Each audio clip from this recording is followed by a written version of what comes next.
ட்ரெண்டிங்கான net embroidery blouse எப்படி பர்ஃபெக்ட்டா finish பண்றதுன்னு பார்க்கலாமா? பிளவுஸ் பீஸ் பார்த்தீங்கன்னா ஒரு beige colour blouse and sari வந்து நல்ல ஒரு dark brown colour sari. So அதனால தான் நான் டார்க் ப்ரௌன் நெட் யூஸ் பண்ணிட்டு இருக்கேன். எந்த ஸ்பேஸ்க்கு உங்களுக்கு நெட் வேணுமோ அதை விட கொஞ்சம் கேப் விட்டு நீங்கள் ரஃப் ஸ்டிச்சஸ் போட்டு ஃபர்ஸ்ட் நெட்டை வந்து அட்டாச் பண்ணிக்கோங்க. Next double line chain stitch போட்டு ஃபர்ஸ்ட் வந்து செக்யூர் பண்ணிக்கோங்க. டபுள் லைன் போடும்போது இன்னும் ஸ்ட்ராங்காக இருக்கும். இப்போ நெட் வெளியே வந்து ஃபுல்லாக எல்லாம் கட் பண்ணி ட்ரிம் பண்ணிக்கோங்க. அடுத்தது பொறுமையாக வந்து மேலே இருக்க நெட் ஃபேப்ரிக் மட்டும் லைட்டாக பிடிச்சிட்டு கீழே இருக்கிற ஃபேப்ரிக் மட்டும் பொறுமையாக கட் பண்ணி எடுங்க. நெட் கிளாத் டேமேஜ் ஆகாமல் பார்த்துக்கோங்க. எப்பவுமே கட் பண்ணும்போது சென்டரா வந்து கட் பண்ணணும். கார்னரில் கட் பண்ணக்கூடாது. சென்டரா கட் பண்ணி இந்த மாதிரி கார்னர் பீசஸ் வரைக்கும் குட்டி குட்டியாக வந்து கட் பண்ணிக்கோங்க. அதுக்கப்புறம் நம்ம ஃபோல்ட் பண்ணி ஸ்டிச் பண்ணும்போது உங்களுக்கு எட்ஜஸோட ஃபினிஷிங் வந்து ரொம்பவே நல்லா வரும். நீங்கள் எட்ஜஸில் கட் பண்ணீங்க அப்படின்னா கண்டிப்பாக அந்த பிசர் உங்களுக்கு இருக்கும். அது இல்லாட்டி நீங்கள் க்ளூ போட்டு ஃபினிஷ் பண்ணுற மாதிரி இருக்கும். பட் நான் சொல்லிக் கொடுக்குற இந்த டெக்னிக் பார்த்தீங்கன்னா சூப்பராக ஈஸியாக ஃபினிஷ் பண்ணலாம் அண்ட் பர்ஃபெக்டாகவும் உங்களுக்கு ஃபினிஷிங் இருக்கும். ஸோ இப்போ நான் வீடியோவில் காட்டுற மாதிரி இந்த மாதிரி சின்ன சின்ன பீசஸாக வந்து கட் பண்ணி இப்படி ஃபோல்ட் பண்ணுறதுக்கு ஈஸியாக இருக்கிற மாதிரி பார்த்துக்கோங்க. அதுக்கப்புறம் மறுபடியும் ஃபோல்ட் பண்ணி ரஃப் ஸ்டிச்சஸ் போட்டு இது எல்லாத்தையுமே செக்யூர் பண்ணிக்கலாம். நெக்ஸ்ட் ஆல்ரெடி நான் பண்ண ஒரு பிரைடல் பிளவுஸோடைய ஸ்லீவோட ட்ரேசிங் பேப்பர் எனக்கு இருக்குது. ஸோ கிளைண்ட் வந்து ஒரு ஃப்ளவர் கொடி டிசைன் தான் வேணும் அப்படின்னு சொன்னதால அதே பேப்பரை யூஸ் பண்ணி நான் கொஞ்சமாக இந்த நெக் ஷேப்க்கு ஏற்ற மாதிரி அட்ஜஸ்ட் பண்ணி ஃபர்ஸ்ட் ட்ரேசிங் வந்து கம்ப்ளீட் பண்ணிக்கிறேன். ஸோ இந்த மாதிரி உங்களுக்கும் பியூட்டிஃபுல்லாக இப்போ ட்ரெண்டிங்காக கூடிய எல்லா டிசைன்ஸ் எல்லா டைப் ஆஃப் எம்ப்ராய்டரியுமே நாங்கள் கஸ்டமைஸ் பண்ணி கொடுத்துருக்கோம். தேவைப்படுறவங்க கான்டாக்ட் பண்ணுங்க அண்ட் கிளாஸ் ஜாயின் பண்ண அப்படின்னு சொன்னால் நம்பருக்கு கான்டாக்ட் பண்ணுங்க. இப்போ ட்ரேசிங் எல்லாமே கம்ப்ளீட் பண்ணதுக்கப்புறமா ஃபர்ஸ்ட் ஃப்ளவர் வந்து ஃபினிஷ் பண்ணிக்கலாம். ஃப்ளவர் வந்து பார்த்தீங்கன்னா நான் short and long stitch use பண்ணி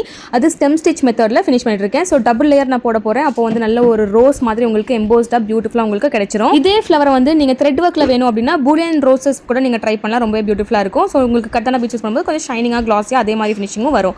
நெக்ஸ்ட் அந்த குட்டி டிசைன்ஸ்க்குமே வந்து கத்தானா பீட்ஸ் யூஸ் பண்ணி ஃபினிஷ் பண்ணிக்கலாம். இப்போ இந்த குட்டி குட்டி லீஃப்க்கெல்லாம் பார்த்தீங்கன்னா short and long stitch use பண்ணி நான் வந்து அந்த லீவ்ஸ் எல்லாமே ஃபினிஷ் பண்ணிக்கிறேன். ஆல்டர்னேட் லீவ்ஸ்க்கு வந்து பார்த்தீங்கன்னா சேம் அந்த dark brown colour thread use பண்ணி நான் வந்து ஃபினிஷ் பண்ணிக்கிறேன். பிகாஸ் எல்லாமே லைட்டாக இருந்தாலும் வந்து ரொம்ப வந்து பிளைனாக இருக்கும். இல்லை எல்லாமே வந்து டார்க் கொடுத்தாலும் எல்லாமே ப்ரௌன் கலராக இருக்கும். ஸோ அதனால ஒன்று மாற்றி நம்ம கொடுக்க போகிறோம். நெக்ஸ்ட் இந்த ஃப்ளவருக்கு வந்து பார்த்தீங்கன்னா ஒரு பீட் அதுக்கப்புறம் சுற்றி கட்டான பீட்ஸ் கொடுத்துட்டு அதுக்கப்புறம் மறுபடியும் வந்து கட்டான பீட்ஸ் யூஸ் பண்ணி இப்படி லைனாக வந்து கொடுக்க போகிறேன். ஸோ அதுவுமே வந்து பியூட்டிஃபுல்லாக அங்கே ஒரு குட்டி குட்டி ஃப்ளவர்ஸ் மாதிரி உங்களுக்கு இருக்கும். நெக்ஸ்ட் நெக்கை சுற்றி வந்து பார்த்தீங்கன்னா சேம் கட்டான பீட்ஸ் யூஸ் பண்ணி short and long stitch use பண்ணி லோடிங் வந்து ஃபினிஷ் பண்ணிட்டேன். ஸோ இது வந்து ஒரு புட்டிக்லேருந்து வந்து ஆர்டர் அப்படினால நம்ம ஒர்க் மட்டும் பண்ணி அவங்களுக்கு டெலிவரி பண்ணிட்டோம். ஸோ ஃபைனலாக அவங்க ஸ்டிச் பண்ணிட்டு ஒரு ஃபோட்டோ ஷேர் பண்ணியிருந்தாங்க. ஸோ அந்த ஃபோட்டோ தான் இது. ஸோ உங்களுக்கும் இந்த மாதிரி ப்ளவுஸஸ்லாம் கஸ்டமைஸ் பண்ணணும் கிளாஸஸ் ஜாயின் பண்ணணும் அப்படின்னு நம்பருக்கு கான்டாக்ட் பண்ணுங்கள்.